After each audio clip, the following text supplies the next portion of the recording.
অনেক মুসলমান হয়েছেন, তার মধ্যে একজন মুসলমান ছিলেন কি হযরত বেলাল রাদিয়াল্লাহু তাআলা আনহু। দেখতে কালো, ঠোঁট মোটা, সুবহানাল্লাহ, কিন্তু তার আজান শুনে মদিনা পাগল হয়ে গেছিল, সুবহানাল্লাহ। ওই বেলাল রাদিয়াল্লাহু তাআলা আনহু মুসলমান হয়ে গেলেন। আর গোলামটা কার ছিল জানেন? উমাইয়া বিন খালফ।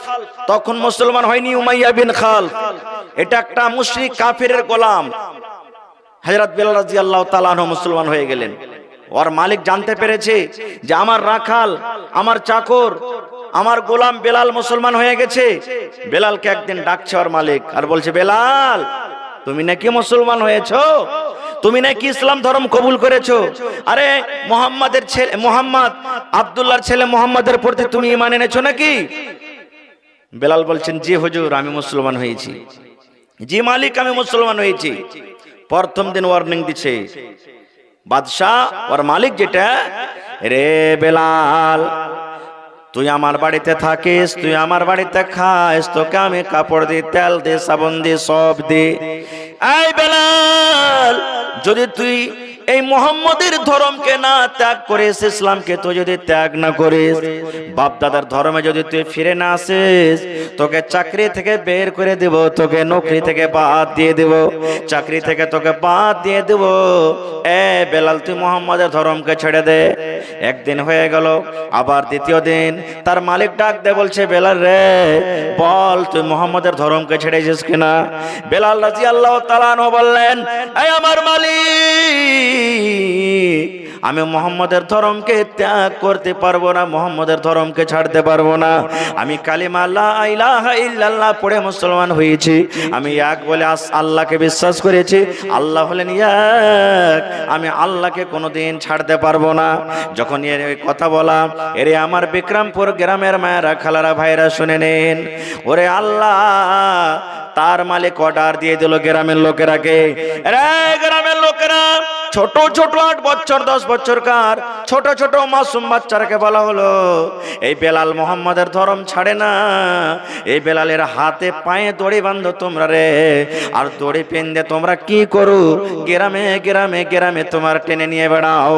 আমরা জানি দেখেছি যখন একটা কুকুরকে মারা হয়, ওরে সুবহানাল্লাহ, কুকুরের হাতে পায়ে দড়ি বেঁধে ছেলেরা গ্রামে গ্রামে টেনে নিয়ে বেড়ায়। এই মতো হযরত বেলাল রাদিয়াল্লাহু তাআলা আনহুর পায়ে হাতে দড়ি বেঁধে গ্রামে গ্রামে টানা হয়। এই করে 1 ঘন্টা 2 ঘন্টা 5 ঘন্টা টানতে টানতে টানতে আবার বাড়িতে নিয়ে আসা হলো। ওরে সুবহানাল্লাহ, গায়ের সমস্ত ছাল মাল উঠে গেল, দাও দাও করে রক্ত বইছে। এবার মালিক তাকে বলছে, বেলাল রে এখনো আজাদ করে দাও হবে, ছেড়ে দাও হবে। বেলাল তুমি মুহাম্মাদের ধর্মকে তুমি ত্যাগ করে দাও, আল্লাহর প্রতি ঈমান এনেছো, ছেড়ে দাও। আমাদের মাবুদ লাত উজ্জা যেগুলো আছে সেগুলোকে তুমি আল্লাহ মানো, ভগবান বানো। এবার বেলাল বললেন, হে মালিক আমার জীবন যদি চলে যায়, আমি আল্লাহকে ত্যাগ করতে পারবো না, আমি মুহাম্মাদের ধর্মকে ছাড়তে পারবো না। ওরে সুবহানাল্লাহ, এবার বেলালকে গরমের টাইম, গরমের সময়, দুপুরের সময়, বেলা 1টা 2টার সময়, ওই সময়তে রোদ গরম খুব হয়। এবার বেলালকে গা থেকে জামা কাপড় খুলে দেওয়া হলো। এবার বেলালকে পাথরের উপরে, গরম পাথরের উপরে শুইয়ে দেওয়া হলো। উপর থেকে একটা খুব বড় ধরনের পাথর বুকে চাপিয়ে দেওয়া হলো। এবার বাদশা বলছে, বেলাল রে এখনো বল বল, যদি তুই মুহাম্মাদের ধর্মকে ছেড়ে দিস, তুই ইসলাম ধর্মকে ছেড়ে দিস, এখনো তোকে আজাদ করে দেওয়া হবে, ছেড়ে দেওয়া হবে। যদি না ছাড়িস রে বেলাল, এরকম করে শাস্তি দিতে দিতে দিতে দিতে তোর জীবনটাকে শেষ করে দেব। তখন বেলাল কি কথা বলেছিলেন? ওরে সুবহানাল্লাহ, বেলাল এই কথা বলেছিলেন, চাহে দাম নিকল যায় ये बेलाल कहते थे, मेरे मुंह से निकलेगा ला इलाहा इल्लल्लाह, चाहे दम निकल जाए ये बेलाल कहते थे, मेरे मुंह से निकलेगा ला इलाहा इल्लल्लाह, मेरे मुंह से निकलेगा ला इलाहा इल्लल्लाह। नारे तकबीर। সুবহানাল্লাহ। বেলাল কি বলেছিলেন জানেন? যে বাদশাহ, তুমি শাস্তি দিয়ে দিয়ে দিয়ে যদি আমাকে মেরে দাও, আমার শ্বাস যতক্ষণ পর্যন্ত চলবে আমার মুখ দিয়ে একটা শব্দ বের হবে, লা ইলাহা লা ইলাহা। এরকম ঈমান যে আনবে তার জন্য জায়গা কোথায় হবে? জোরে বলেন কোথায় হবে? আরো জোরে বলেন কোথায় হবে? জান্নাতের ভিতরে। এটা হলো আল্লাহর প্রতি ঈমান।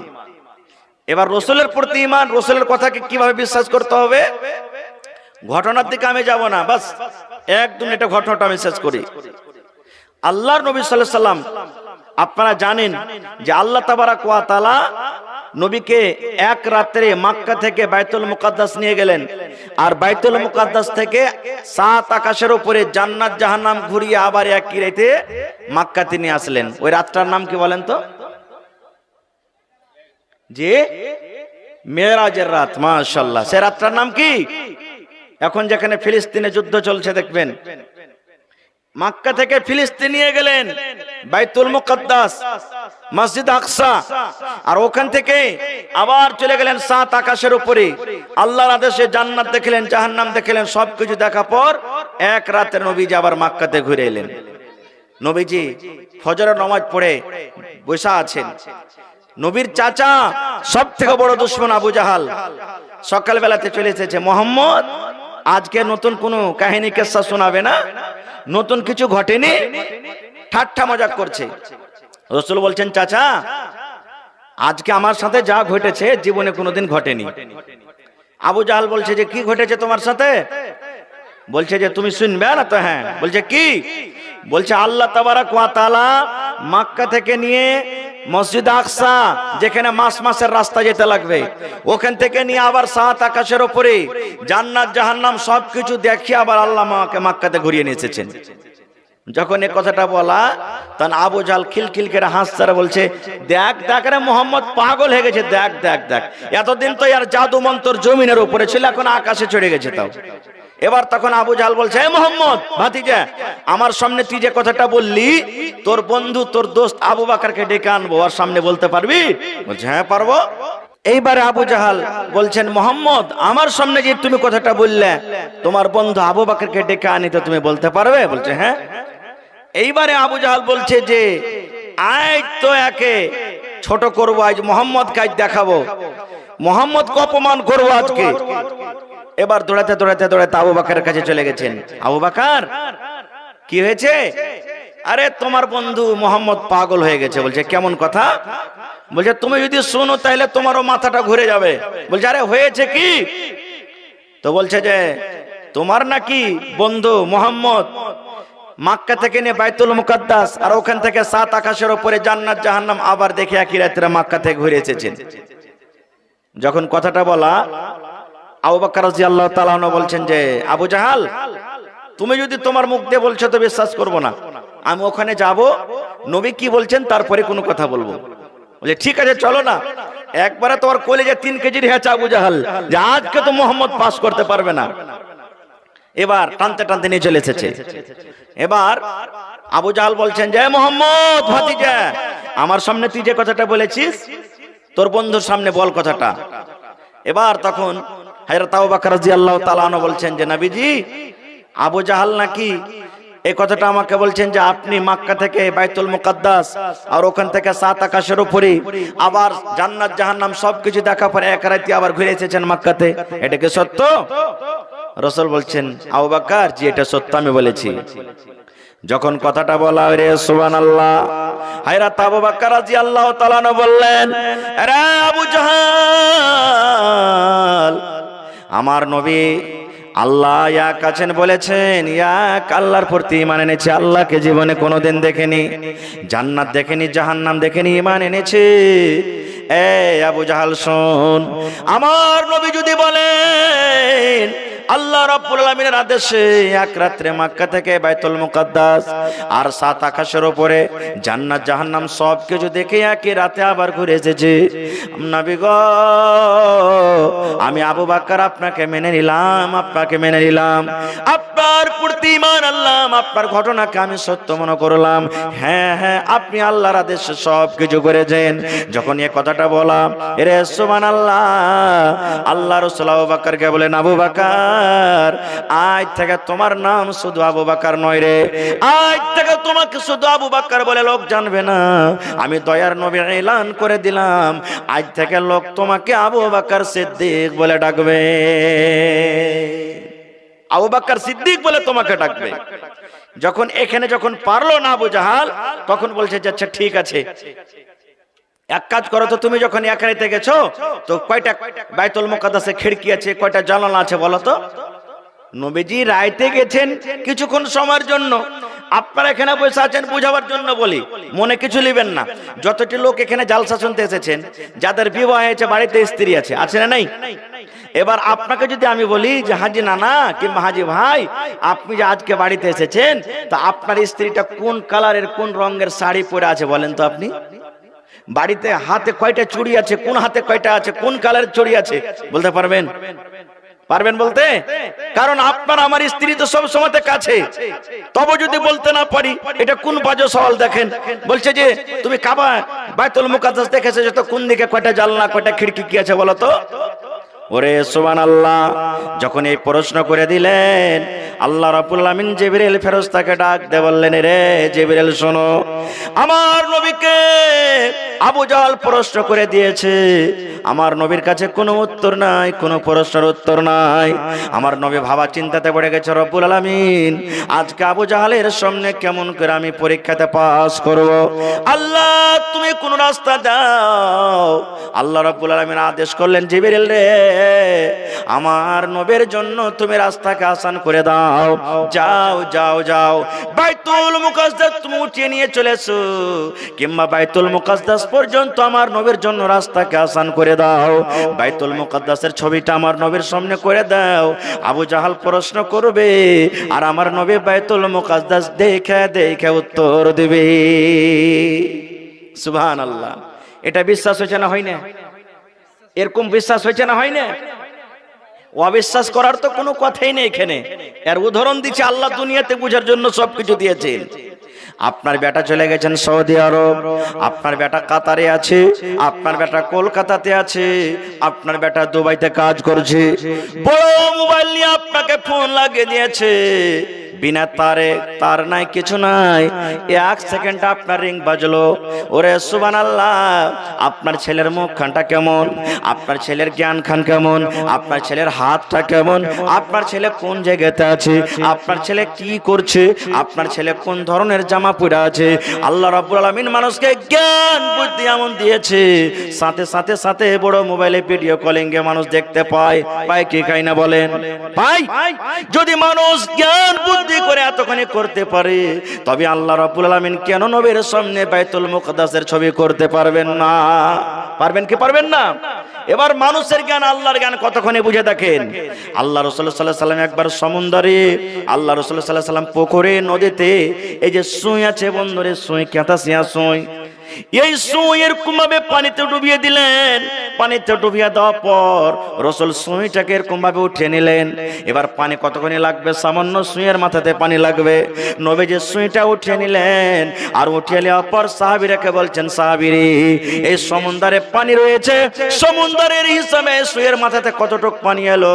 সাহাবীরা বললেন, নবীজি রায়ের সরিষার দানাবর পানি এলো।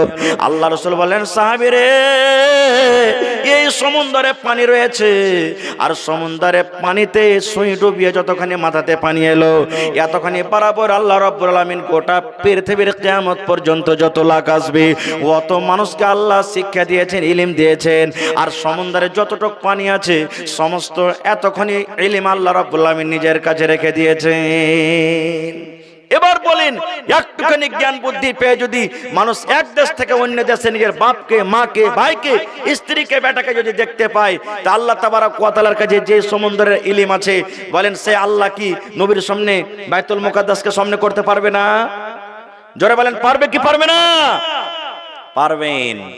তাহলে এরকম ভাবে নবীর প্রতি, নবীর কথার প্রতি যে ঈমান আনবে, বিশ্বাস করবে, আল্লাহ তাবারাক ওয়া তাআলা তার জায়গা কোথায় করবে? জোরে বলেন। তবে আপনারা বলেন এখন যে আমরা এক আল্লাহ বলে বিশ্বাস করি, আল্লাহর রসুলকে রসুল বলে মানি, ঈমান আনি। এক পয়েন্ট হয়ে গেল। 2 নম্বরে, খুতবার পরে আপনাদের সামনে আমি কোন সূরাটা পড়েছি বলেন তো? জোরে বলেন, আরো জোরে বলেন। সূরা ইখলাস। দেখবেন আপনাদের এলাকাতে আছে কিনা জানতে পারি না, কত ভাই কোন সূরা জানুক বা না জানুক, দুটা সূরা জানবে, একটা সূরাতুল ফাতিহা আর একটা সূরা ইখলাস। মাও বলবে, দাদিও বলবে, নানাও বলবে যে হারে হদলা, হারে লিস্তি লাগা, কাল বাদ পরশু তোকে দেখতে আসবে, তুই দুটা সূরা গেলে শিখলি না রে। তো বিয়ে করার জন্য দুটা সূরা শিখবে।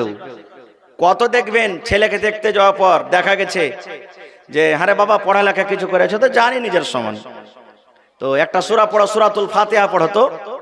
তো তার মতন করে এমন করে মুখস্থি করে রেখেছে যে সূরাতুল ফাতিহা শেষ করে সূরা ইখলাস তার সাথে পড়বে। ওকে পড়িতে বলেননি? ও জানে না যে সূরাতুল ফাতিহা আলাদা, সূরাতুল ইখলাস আলাদা। ও মুখস্থি করে রেখেছে। আপনি একটা পড়তে বলবেন, ও দুটো একসাথে পড়বে। এরকম তো কত লোক আছে।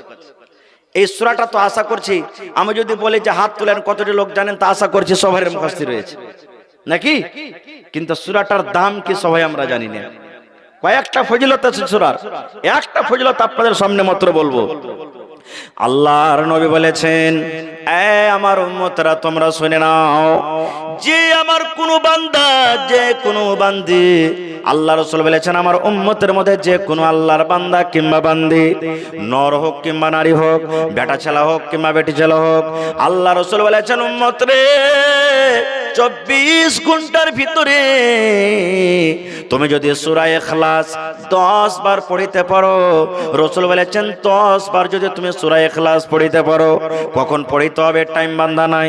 আপনি এশারের নামাজ পড়ার পর পড়েন, আপনি মাগরিবের নামাজের আগে পড়েন কিংবা পরে পড়েন, জোহরের নামাজ সুন্নাত পড়ে আপনি বসে আছেন, বসে বসে পড়েন, নামাজ পড়তে যাচ্ছেন আপনি পড়েন, নামাজ পড়িতে আসছেন পড়েন, মায়েরা খালারা বাড়িতে ভাত রান্না করবে পড়বে, তরকারি কাটবে পড়বে, মায়েরা খালারা বাড়ি ঘর ঝাড় দিবে পড়বে, আপনি চাষ করতে চলে গেছেন পড়বেন, আপনি বাজারে যান পড়বেন, রাস্তাতে আছেন, মোটরসাইকেলে আছেন পড়বেন। আল্লাহ রাসূল বলেছেন উম্মত রে, 24 ঘন্টার ভিতরে যদি তুমি সূরা ইখলাস 10 বার পড়িতে পারো রে উম্মত, 10 বার যদি তুমি সূরা ইখলাস পড়িতে পারো, আল্লাহ রাসূল বলেছেন এই সূরা ইখলাস 10 বার পড়ার কারণে আল্লাহ রাব্বুল আলামিন খুশি হয়ে তোমার জন্য জান্নাতের ভিতরে একখান মাহাল ঘর বানিয়ে দেবেন। সুবহানাল্লাহ। 10 বার পড়ার কারণে আল্লাহ তাবারক ওয়া তাআলা জান্নাতের ভিতরে একটা ঘর তৈরি করে দিবেন, ঘর তৈরি হয়ে যাবে জান্নাতের ভিতরে। তাহলে আজ থেকে এটা আপনি করলেন যে ইনশাআল্লাহ 10 বার করে আমি 24 ঘন্টার মধ্যে সূরা ইখলাস পড়ব। পড়বেন তো? পড়েন ইনশাআল্লাহ, পড়বেন তো? জি পড়বেন। একটা আমল হয়ে গেল। এবার আল্লাহ রাসূল সাল্লাল্লাহু আলাইহি ওয়াসাল্লাম আর একটা হাদিস শুনেন, যখন কোন ছোট বাচ্চার জান কবজ হয়, রূহ কবজ হয়, 10 বছর থেকে ছোট আছে, বেটা ছেলে হোক কিংবা বেটি ছেলে হোক, কিংবা মার দুধ খেয়েছে, মার দুধ পান করছে, কোলে আছে 2 বছর, 1 বছর, 1 দিন, 2 দিন, 5 দিন, 6 মাস, 2 বছর, 3 বছর, 5 বছর ছেলে যখন মারা যায়, তো মালাকুল মউত জান কবজ করেন। জানটা কবজ করে যখন মালাকুল মউত আল্লাহর কাছে যান, আল্লাহ তো সবই জানছেন, তবে আল্লাহ ওই ফেরেশতার মুখ থেকে শুনবে বলে ফেরেশতাকে বলছেন, কাবাজতুম ওয়ালা তাবদি, এ আমার ফেরেশতা, তুমি আমার বান্দার কলেজার টুকরার জানখানাকে তুমি কবজ করে আইলা। জি আল্লাহ, আল্লাহ কবজ করেছি। আল্লাহ বলবেন বান্দারে, আমার বান্দার ওই কলেজার টুকরার জানখানাকে যখন তুমি কবজ করো রে বান্দা, ওই টাইমে ওই সময়তে তার মা বাপ কি বলছিল, ওই বাচ্চার যখন তুমি রূহটাকে কবজ করো, ওই বাচ্চার জানখানাকে যখন তুমি কবজ করো রে বান্দা, আরে ফেরেশতা, ওই টাইমে তার মা বাপ পাঁজরে বসেছিল, তারা কি করছিল? ওরে সুবহানাল্লাহ, এরা মায়েরা খালারা শুনে নেন, বাচ্চা মরতে গেলে হাউমা হাউমা করে চিৎকার করবে, কানবেন না গে মা, মা মরে গেছে, বাচ্চা মরে গেছে, খবরদার হাওমাও করে চিৎকার করে কাঁদতে হবে না। যদি চিৎকার করে কাঁদেন, চুলগালাকে যদি ঝাঁকড়ি মেকড়ি করে আপনি করেন, এই বুকে যদি বাড়ি দেন আর বয়ান ধরে ধরে যদি কাঁদেন, মা গে মরে গেলি গে মা, এরে আব্দুল্লাহ তুই মরে গেলি, এ হালিমা জায়েদা তুই আমাকে ছেড়ে চলে গেলি, এই বয়ান ধরে ধরে কাঁদতে হবে না রে মা। আল্লাহ রাসূল বলেছেন, আল্লাহ রাব্বুল আলামিন ফেরেশতাকে বলবেন, ফেরেশতা রে ওই বিক্রমপুর এলাকার অমুক বান্দার ছেলের জান কবজ করে এসেছো, যখন তুমি তার ছেলের জান কবজ করো, মেয়ের জানটাকে কবজ করো, ওই টাইমে তার মা বাবা তা কি কাজ করছিল, কোন অবস্থাতে ছিল, কি করছিল, কি পড়েছিল বলো তো।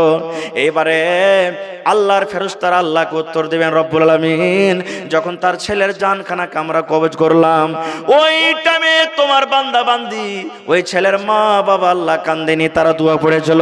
কে দোয়া পড়েছিল? ইন্না লিল্লাহি ওয়া ইন্না ইলাইহি রাজিউন, আল্লাহুম্মা আজুরনি ফি মুসিবাতি ওয়া আখলিফ লি খায়রাম মিনহা। আল্লাহ এই দোয়াটা পড়েছিল। এবার আল্লাহ তাবারাক ওয়া তাআলা বলবেন, বান্দারে এই আমার ফেরেশতা শুনে নাও, যখন তার ছেলে মারা গেছে ওই লোকটা কান্দেনি, তার বাবা কান্দেনি, মা কান্দেনি, আমার শুকরিয়া আদায় করেছে, আমি আল্লাহ আদেশ করছি রে ফেরেশতা যাও যাও ওই ছেলের মা বাবার জন্য জান্নাতের ভিতরে এখন ঘর বানিয়ে দাও, আর ওই ঘরটার নাম রেখে দাও বাইতুল হাম, শুকরানার ঘর তোমরা রেখে দাও। নারে তাকবীর! ওই ঘরটার নাম শুকরানার ঘর রেখে দাও। সুবহানাল্লাহ। তাহলে বোঝা গেল কি, ছেলে মেয়েরা যখন মারা যাবে তখন কাঁদতে হবে। জোরে বলেন, কাঁদতে হবে কি? জি, কানবেন তো চোখ দিয়ে পানি ঝরান, হাওমাও করে চিৎকার করে কাঁদতে হবে না। না হলে একটা ঘটনা বলছে আপনাদের সামনে, এটা হাদিস কোরআনের কথা না, গল্প, যে একটা মোড়লের মা মরেছে, তো আর কানবার কেউ নেই, কেউ কানবার নাই, আব কানতে হবে। না কান্দে তো গ্রামের লোক বলবে যে আর মার পরে মায়া দেয় না রে, এই মোড়লের মা মরেছে, তার কেউ এক ফোঁটা চোখ দিয়ে পানি ঝরে না। তখন কে কানবে, কে কানবে? তো মা বেটিকে ভাড়া করে এনেছে, যে আমার মা মরেছে চল তো। তো মা বেটি বলছে যে হ্যাঁ মোড়ল তোর মা মরেছে, কানবো তো, কি দিবি মজুরিতে? বলছে 2.5 কিলো জুয়া দেবো, চল 2.5 কিলো জুয়া দেবো। এবার মা বেটি চলে এসেছে, মোড়লের মা মরে পড়ে আছে, ওর পাঞ্জরে তখন কাঁদছে। নিজের আত্মীয় মরলে ওর কান্দন আলাদা, আর ওয়াপার মরলে ওর কান্দন আলাদা হবে না? হবে না?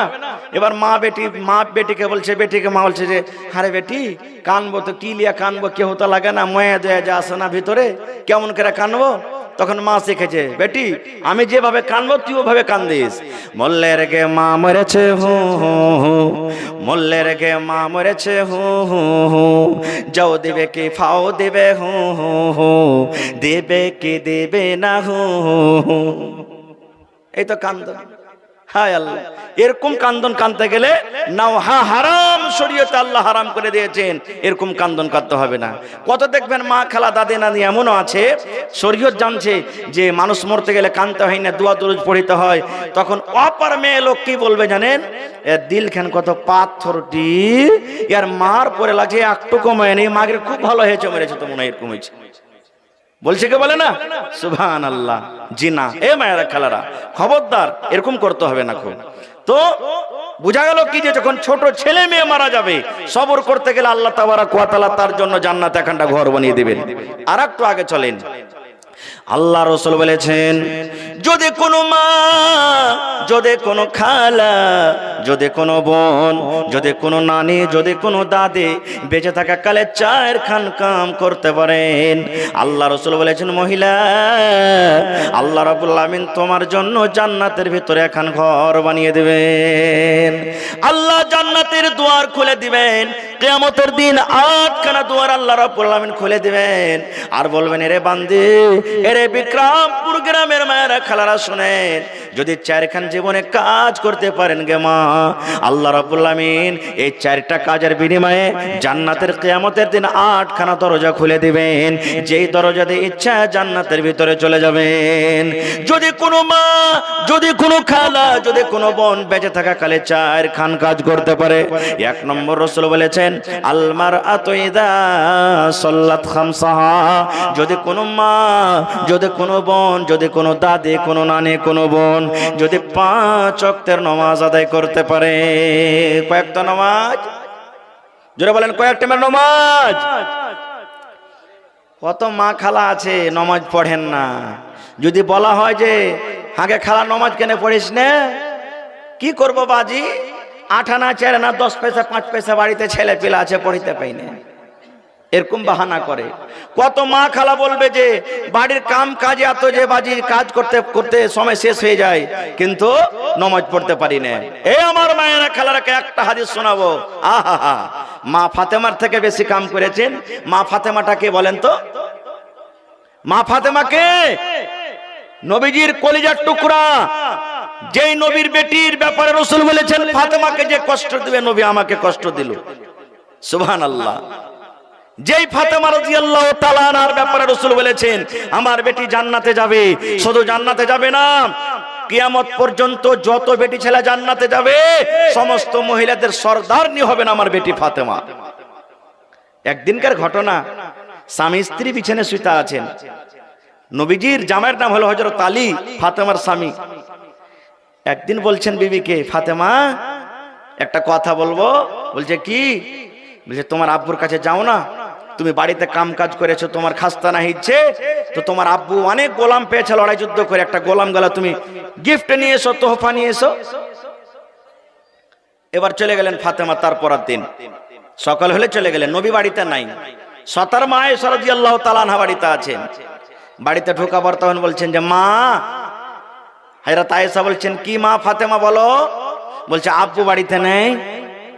বলছে তোমার আব্বু ছিল, এখনই এই কোথায় গেলেন? দাওয়াত তাবলীগের কাজে বা কোনো কামে কাজে গেলেন। কি মা বলো, কি কথা? এই যুগেকার সতার মার মত নয় যে সতার ছেলেকে দেখলে মুখ ঠান্ডাকে পুরো টেढ़ा মেढ़ा করে দিবে, এরকম নয়। সুবহানাল্লাহ। তো মা আয়েশা বলছেন কি মা, কি ব্যাপার বলো, কথা কি আছে? বলে আব্বু নাই, থেকে বলবো না, চলে যাবো। মা ফাতেমা ঘুরে চলে গেলেন। ওরে আমার ভাইয়েরা মায়েরা খালারা শুনে নে, সন্ধ্যা বেলাতে আমার নবী বাড়িতে ঢুকলেন। যেমনই বাড়িতে ঢুকলেন মা আয়েশা রাদিয়াল্লাহু তাআলা আনহা এবার বলছেন ইয়া রাসূলুল্লাহ, আপনার কলেজার টুকরা নয়নের তারা ফাতেমা এসেছিল, কি কারণে এসেছিল নবী গো আমাকে বলেনি। আপনার কথা জিজ্ঞাসা করার পর আমি বললাম আপনার কথা বাড়িতে নাই, তখন ঘুরে চলে গেল। ওরে সুবহানাল্লাহ, নবী কত বেটিকে ভালোবাসতেন। আল্লাহ রাসূল সাল্লাল্লাহু আলাইহি সাল্লাম তাড়াতাড়ি করে মেয়ের বাড়ি চলে গেলেন। আমার ফাতেমা এসেছিল, আমার মা আমার কাছে এসেছিল, কি কারণে এসেছিল আমি জানবো। তাড়াতাড়ি করে চলে গেলেন।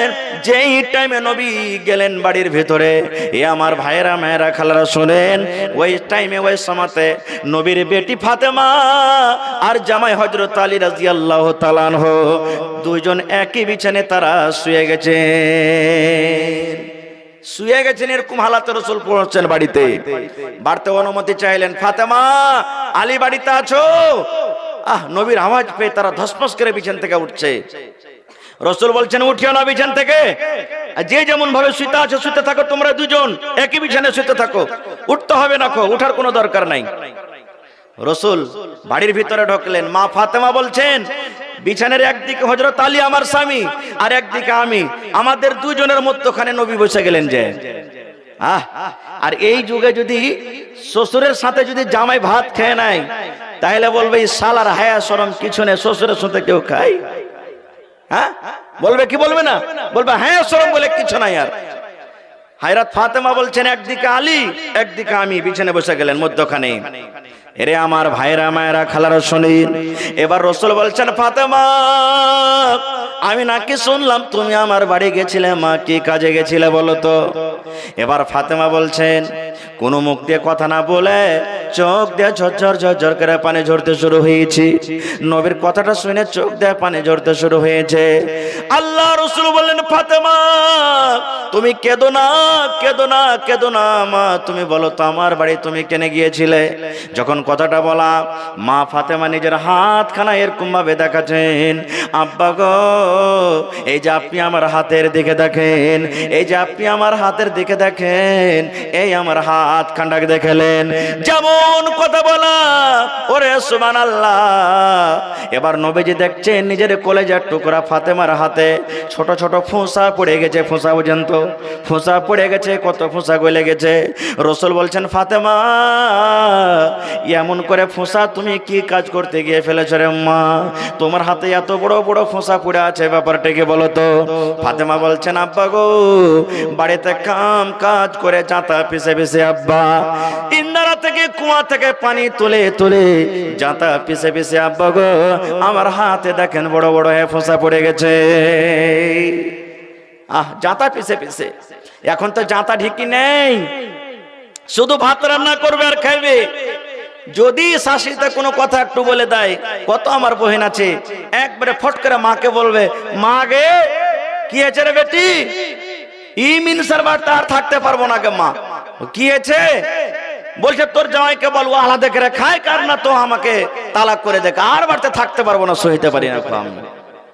কাম কাজ কিছু নেই। মা বুঝাইবে না যে আমার বেটি ভুল করছে, আচ্ছা বেটি ধৈর্য ধরে রাখো, কি সবর করো, কি জামাইকে বুঝাবো, উমুক কি তুমুক কিছু নাই। পট করে 2 মাস 4 মাস পর দেখবেন ছেলেটাকে বেঁধে দিয়েছে।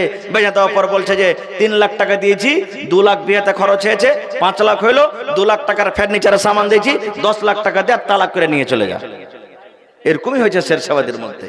খার যা হোক, রসুল তখন বলছেন যে মা কি করব বলো, তোমার হাতে তো ফোঁসা পড়েছে, কি করব মা বলো তো? বলছে, আব্বু আপনার বাড়িতে গোলাম এসেছে, যদি একটা গোলাম রাখাল গালা আমাকে দিতেন, আমার বাড়িতে কাম কাজ করতো, কত আমার ভালো হতো। যখন কথাটা বলা, আল্লাহ রাসূল সাল্লাল্লাহু আলাইহি ওয়াসাল্লাম বললেন, ও বেটি ফাতেমা, আমি গোলাম থেকে যদি তোমাকে দামি জিনিস দিই মারে, তবে নিবে কি নিবে না বলো তো? গোলাম থেকে তোমাকে যদি আমি দামি জিনিস দিই, মা ফাতেমা বলো ওই দামি জিনিসটা তুমি নিবে কি গোলামটা তুমি নিবে, কোনটা তুমি নিবে বলো তো? আপনার যদি বেটি আপনাকে বলে যে আব্বাজি একটা ছাগল গলা কিনে দেন তো, এবার আপনার বেটিকে আপনি বলছেন যে ছাগল নিয়ে কি করবে বেটি, তোকে একটা গরু কিনে দিচ্ছি, আপনার বেটি কোনটা নিবে? ছাগল নিবে না গরু নিবে? জোরে বলেন না জি ভাই, গরু নেবে। তো রসুল বলছেন যে তুমি আমার কাছে গোলাম চেয়েছো, তোমাকে গোলাম না দিয়ে এর থেকে ভালো জিনিস দিয়ে তুমি নিবে? বলছে নিব। শিখালেন আল্লাহর নবী বেটিকে বলছেন, বেটি রে এশারের নামাজের পর যখন তুমি বিছানায় ঘুমাইতে যাবে, বালিশে মাথা দেওয়ার আগে আগে, ঘুম আসার আগে আগে, চোখ দুটা বন্ধ হওয়ার আগে রে মা, তোমাকে একটা কাজ করতে হবে। 33 বার সুবহানাল্লাহ সুবহানাল্লাহ, 33 বার আলহামদুলিল্লাহ আলহামদুলিল্লাহ, আর 34 বার আল্লাহু আকবার তোমাকে পড়তে হবে। গোলাম থেকে যদি তুমি পড়ে সুতো ঘুমাও, 33 বার সুবহানাল্লাহ সুবহানাল্লাহ, 33 বার আলহামদুলিল্লাহ, আর 34 বার আল্লাহু আকবার, 100 বার তুমি যদি পড়ে ঘুমাইতে পারো, একটা গোলাম থেকে বেশি আল্লাহর কাছে এর ফজিলত বেশি রে মা। বলো কোনটা নেবে? হযরত আলী বলছেন, ওরে সুবহানাল্লাহ, নবী যখন আমাকে দোয়াটা শেখালেন, আল্লাহর নবী দুনিয়া থেকে চলে গেলেন, তারপরে খলিফা হলেন হযরত আবু বকর রাদিয়াল্লাহু তাআলা আনহু, তিনিও দুনিয়া থেকে চলে গেলেন। তারপর খলিফা হলেন হযরত ওমর রাদিয়াল্লাহু তাআলা আনহু, তিনিও দুনিয়া থেকে চলে গেলেন। তারপর উসমান গনি রাদিয়াল্লাহু তাআলা আনহু খলিফা হলেন, তিনিও চলে গেলেন। তারপর হযরত আলী বলেন, আমি খলিফা হলাম, আমারও জীবন শেষ হয়ে গেল। হযরত আলী বলেন, যেদিন আমাকে নবী এই দোয়াটা শেখালছেন, তাসবিহ শেখালছেন, সেদিন থেকে নিয়ে মৃত্যু পর্যন্ত আমার একদিনও মনে হয় না যে আমি আলী এই দোয়া পড়ে আমি বিছানায় ঘুমাইনি। তাহলে আজ থেকে মামুল করলেন যে বিছানায় ঘুমার আগে আগে 33 বার সুবহানাল্লাহ, 33 বার আলহামদুলিল্লাহ, আর 34 বার আল্লাহু আকবার পড়বেন তো? জোরে বলেন পড়বেন তো? তা আমি ওই মাকে খালাকে বলবো, মাগে ফাতেমার থেকে কি আপনি বেশি কাম করতেন যে কাম করার জন্য নামাজ পড়তে পারেন না? 3টা বাঁচলো, পরে বলবো ইনশাআল্লাহ। আল্লাহ বাঁচিয়ে রাখে, আর 3টা আমল কি আছে পরে বলবো। তবে আর কি কাজ করতে হবে যে আল্লাহ তাবারাক ওয়া তাআলা আমার জন্য জান্নাত তৈরি করবেন? আজকে কিসের জলসা? জোরে বলে, মসজিদের জলসা। মসজিদটা কার ঘর? আরো জোরে বলেন, কার ঘর? আল্লাহর ঘর। সুবহানাল্লাহ। এই ঘরটার ব্যাপারে একটু জানতে হবে। আল্লাহর নবী বলেছেন, মান বানা লিল্লাহি মসজিদান বানাল্লাহু লাহু বাইতান ফিল জান্নাহ। আল্লাহ রাসূল বলেছেন, উম্মত রে, আল্লাহর ইবাদতখানা যদি তুমি দুনিয়াতে তৈরি করো, যে ইবাদতখানা আল্লাহ রাব্বুল আলামিনের যদি ইবাদতখানা মসজিদ তুমি দুনিয়াতে তৈরি করো আল্লাহকে রাজি করার জন্য, ইবাদত করার জন্য, আল্লাহ তাবারাক ওয়া তাআলা তার বদলাতে, তার বিনিময়ে বানাল্লাহু লাহু বাইতান ফিল জান্নাহ, আল্লাহ তোমার জন্য জান্নাতের ভিতরে একখান ঘর বানিয়ে দেবেন। দুনিয়াতে মসজিদ বানাবেন আর আল্লাহ কোথায় ঘর বানাবেন? জোরে বলেন, কোথায়? বিশ্বাস হয়েছে না? হয় না? আচ্ছা, আপনার এলাকাতে কেউ হাজী সাহেব আছেন এই মজলিসের মধ্যে? এখন আছেন কি? কেউ আছেন? কেউ মনে হাজী সাহেব নাই, দেখবেন। আচ্ছা, আপনারা ট্রেনে কলকাতা, দিল্লি, পাঞ্জাব, অমুক তুমুক অনেক সফর করছেন কি করেন না? এবার দেখবেন, আপনি ধরেন যে আগামী মাসের 15 তারিখে চলে যাবেন আপনি কলকাতা। আপনি 15 দিন 20 দিন আগে আপনি কম্পিউটার দোকানে গিয়ে বা স্টেশনে গিয়ে আপনি টিকিট কাটলেন। আপনি যেমন টিকিট কাটলেন, সঙ্গে সঙ্গে আপনার সিট নম্বর, ট্রেন নম্বর, কোন জায়গা থেকে খুলবে, কত টাইমে পৌঁছবে, কত সিট নম্বর হবে, সব আপনার জন্য ফিক্স হয় না? হয় না? বলেন, হয় কি হয় না? রে মুসলমান, আপনি হজ করতে চলে যাবেন, আপনার 5 লক্ষ টাকা খরচ হয়ে গেল। হজ করতে আপনি যাবেন, এক দেশ থেকে অন্য দেশ আপনি চলে যাবেন। আপনি যেমনই আপনার এরোপ্লেন জাহাজ যেমনই সহজেতে ঢুকলো, আপনি যে জায়গাতে যে ঘরে থাকবেন আপনার যাওয়ার আগে রেডি হয়ে আছে, আপনার জন্য খানা রেডি হয়ে আছে, আপনার জন্য বিছানা রেডি হয়ে আছে। মুসলমান, দুনিয়াতে যদি আপনি টাকা দিয়ে এখান থেকে আপনি সৌদি আরবে জায়গা কিনতে পারেন, দেখবেন আমাদের হিন্দুস্তানের মাটিতে, হিন্দুস্তান দেশে, ভারত দেশে কত লোক চাঁদের জমিন খরিদ করে নিয়েছে। চাঁদের জমিন খরিদ করে নিয়েছে, এখান থেকে কত কোটি কত লক্ষ মাইল কিলোমিটার দূরে চাঁদ আছে, এখান থেকে চাঁদের জমিন খরিদ করেছে বাড়ি বানাবো বলে। এই মুসলমান, এখান থেকে যদি সৌদি আরবে গিয়ে যদি ফ্লাইট, দিল্লিতে গিয়ে যদি ফ্লাইট খরিদ করতে পারে, তবে বলেন দুনিয়াতে দান করতে গেলে আল্লাহ রাব্বুল আলামিন কিয়ামতের দিন জান্নাত থেকে তার জন্য ঘর বানাতে পারবেন না? পারবেন? মসজিদে নববীর সামনে খানিক জায়গা, ফাঁকা জায়গা পড়ে আছে, ওই জমিনটার দরকার আছে, ওই ফাঁকা জায়গাটার দরকার আছে। দয়ার নবী এলান করে দিলেন, ও আমার সাহাবীরা, কে তোমরা এমন আছো রে, এই মসজিদের জমিন ফাঁকা জায়গাটা খরিদ করে যদি মসজিদে মিলাইতে পারো, এই ফাঁকা জমিনটা তোমরা যদি মসজিদে মিলিয়ে দাও, আল্লাহ রাব্বুল আলামিন তার বিনিময়ে, তার বদলাতে জান্নাতে এখন ঘর বানিয়ে দিবেন। কে কিনবে, কে খরিদ করবে? হযরত ওসমান গনি রাদিয়াল্লাহু তাআলা দাঁড় হয়ে গেলেন, ইয়া রাসূলুল্লাহ, আল্লাহর নবী গো, আমি ওসমান বিন আফফান, এই জায়গা যত টাকা লাগবে, যত পয়সা লাগবে নবীজি, আমি ওসমান খরিদ করে মসজিদে আমি লাগাইয়া দিলাম, মিলাইয়া দিলাম। নারে তাকবীর! আপনারা বলবেন, হাজী মাওলানা এই যে জালসা করে চান্দা তুলছেন, অমুক দাও তমুক দাও, মসজিদের জালসা, মাদ্রাসার জালসা, এই দান চাহার বা লেওয়ার হাদিস কি আছে? আছে। আমার ওস্তাদুল্লাহ আজকে সভাপতি, মাশাআল্লাহ, পড়িনি কিন্তু আমাকে খুব মানে ছেলের মতন আদর করে। আমার মাওলানা বসে আছেন, জিজ্ঞাসা করবেন, রাসূল একদিন বলছেন, আরে আমার সাহাবীরা তোমরা দান করো। কে বলছেন? রাসূল বলছেন দান করো। সুবহানাল্লাহ। সাহাবায়ে কেরাম চলে গেলেন বাড়িতে দান আনার জন্য। উমর ফারুকের ওই টাইমে, ওই সময়তে মাল কিন্তু বাড়িতে আছে। হযরত উমর ফারুক মনে মনে বলছেন যে আবু বকরকে দান করে জীবনে কোনোদিন পারেনি, কিন্তু আজ আবু বকরকে দান করে জিতবই জিতবো, যে কোনো রকম হোক। গ্রামের মধ্যে কার কাছে কত টাকা আছে, কে জমিনওয়ালা, আপনারা জানেন কি জানেন না? হানা বলেন, জানেন কি জানেন না? এবার হযরত উমর বলছেন যে আবু বকরকে দান করে জিততে পারেনি, আজকে জিতবো। এই বাড়ি চলে গেছেন। বাড়িতে যাওয়ার পর কপি কলম নিয়ে বসে গেলেন, মালকে 2 ভাগ করলেন। মাল 2 ভাগ করে 1 ভাগ বাড়িতে রাখলেন, আর 1 ভাগ আল্লাহ রাসূলের সামনে হাজির করে দিলেন। 1 ভাগ হাজির করে দিলেন। ধরেন 2 বিঘা জমিন ছিল, 1 বিঘা দিয়ে দিলেন। 10টা উট ছিল, 5টা দিয়ে দিলেন। 20টা বকরি ছিল, 10টা দিয়ে দিলেন। এই করে করে অর্ধেক বাড়িতে রাখলেন, অর্ধেক মাল দিয়ে দিলেন। আর বসে আছেন আবু বকরকে দান করে জিতবো। এবার আবু বকর রাদিয়াল্লাহু তাআলা আনহু বাড়ি গেলেন। বাড়িতে যাওয়ার পর বিবিকে বলছেন, বিবি, রাসূল বলেছেন দান করতে হবে, কিছু আছে কি? এই আমার মায়েরা, খালারা শুনেন, সুবহানাল্লাহ। এই যুগেকার আমার মায়েরা খালারা যদি হয়তো বাড়তে খাইতে নাই উনার দান দান করছে, কত মা খালা বলবে। হযরত আবু বকর বলছেন, বিবি রে, রাসূল বলেছেন দান করতে হবে, কিছু আছে বাড়িতে? বলছে, স্বামী গো, 1.5 কিলো যাও কিংবা যাওয়ের আটা আছে বাড়িতে, তাছাড়া কিছু নেই। বলছে, দাও। হযরত আবু বকর রাদিয়াল্লাহু তাআলা আনহু ওই 1.5 যাও কিংবা যাওয়ের আটাকে এরকম ভাবে বুকে চেপে নিলেন, উপর থেকে একটা চাদর গায়ে দিয়ে ঢেকে নিলেন, যে এত অল্প দান নিয়ে যাব, লোক তো দেখে হাসবে, তো না কাউকে দেখাবো না খো। এবার ওই দানকে নিয়ে এসে ওই গাল্লা যে আনাজে ঢেরি আছে ঢেরিতে ঢেলে দিলেন। এবার সব দান শেষ হয়ে গেল, সব সাহাবায়ে কেরাম বসে আছেন, নবীজি হাজিরি নিতে শুরু করলেন। হে আব্দুর রহমান, তুমি কি দিয়েছো বাবারে, বলো। আব্দুর রহমান বললেন, নবীজি আমি অমুক দিয়েছি। রাসূল বলছেন, ওসমান তুমি কি দিয়েছো? এবার রাসূল হযরত ওসমান বললেন, নবীজি আমি এই দিয়েছি। এই করতে করতে সুবহানাল্লাহ, এবার রাসূল আবু বকর হযরত উমরকে বলছেন, উমর তুমি কি দান করেছো বাবা? হযরত উমর বলছেন, নবীজি আমি মালকে 2 ভাগ করেছি কেন নবীজি, 1 ভাগ আমি বাড়িতে রেখেছি আর 1 ভাগ আপনার সামনে আমি হাজির করে দিয়েছি। এবার রাসূল আবু বকরকে বলেন, আবু বকর তুমি কোন মাল দিয়েছো বাবা, কতটা দিয়েছো বলো তো?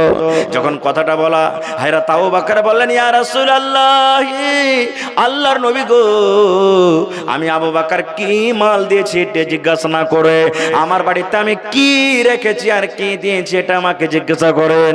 আল্লাহ রাসূল বলেন, আবু বকর তোমার মেয়ে ছেলের জন্য বাড়িতে তুমি কি রেখেছো আর এখানে আমার সামনে তুমি কি হাজির করেছো, দয়া করে বলে দাও। যখন কথাটা বলা, এ আমার বিক্রমপুর মায়েরা খালারা ভোলা ভাইরা শুনেন, যখন কথাটা বলা, হযরত আবু বকর বলছেন, আল্লাহর নবী গো, আমি আবু বকর আপনার বন্ধু, আপনার দোস্ত, আপনার শ্বশুর। আল্লাহ রাসূল গো, আমি আল্লাহ এবং আল্লাহ রাসূলকে বাড়িতে রেখেছি এবং আল্লাহ রাসূলকে বাড়িতে রেখে আমার বাড়িতে যা কিছু ছিল সব আপনার সামনে আমি হাজির করে দিয়েছি। আল্লাহ রাব্বুল আমিনের ভরসাতে বাড়িকে ছেড়েছি, আল্লাহ রাসূলের মহব্বত ভালোবাসা বাড়িতে ছেড়েছি, তাছাড়া আমার বাড়িতে যা ছিল নবী গো সব আমি হাজির করে দিয়েছি, সব দান করে দিয়েছি। যখন কথাটা বলা, হযরত ওমর ফারুক মনে মনে বলছেন, আল্লাহ আজকে আমি আবু বকরকে দান করে আমি জিততে পারলাম না। নারে তাকবীর! হয়নি, হবে না, হতে পারে না আমার নবীর সাথে কারো তুলনা, হায়রে তুলনা তো দূরের কথা, ছায়াও মিলে না। হয়নি, হবে না, হতে পারে না আমার নবীর সাথে কারো তুলনা। সকল নবী রাসূল ছিলেন খোদার দিবানা, দো নয়নে দেখব খোদা ছিল তামান্না। আর মোর নবীকে ডেকে নিলেন, আর মোর নবীকে ডেকে নিলেন, দেখবে রব্বানা। হয়নি, হবে না, হতে পারে না আমার নবীর সাথে কারো তুলনা। হয়নি, হবে না, হতে পারে না আমার নবীর সাথে কারো তুলনা। ইউসুফকে দেখে যারা আঙ্গুল কেটেছে তারা কি আমার নবীর রূপ দেখেছে? ইউসুফকে দেখে যারা আঙ্গুল কেটেছে তারা কি আমার নবীর রূপ দেখেছে? আরে দেখতো যদি কেটে দিত, আরে দেখতো যদি কেটে দিত কলিজা খানা। হয়নি, হবে না, হতে পারে না আমার নবীর সাথে কারো তুলনা। হয়নি, হবে না, হতে পারে না আমার নবীর সাথে কারো তুলনা। যার শানে আল্লাহ তাআলা করলেন ঘোষণা, খলকে আজিম আমার শাহে মদিনা। যার শানে আল্লাহ তাআলা করলেন ঘোষণা, খলকে আজিম আমার শাহে মদিনা। মুসলমানে নবী ছাড়া কিছুই মানে না, মুমিনে কোরআন ছাড়া কিছুই বোঝে না। হয়নি, হবে না, হতে পারে না আমার নবীর সাথে কারো তুলনা। হয়নি, হবে না, হতে পারে না আমার নবীর সাথে কারো তুলনা। নারে তাকবীর!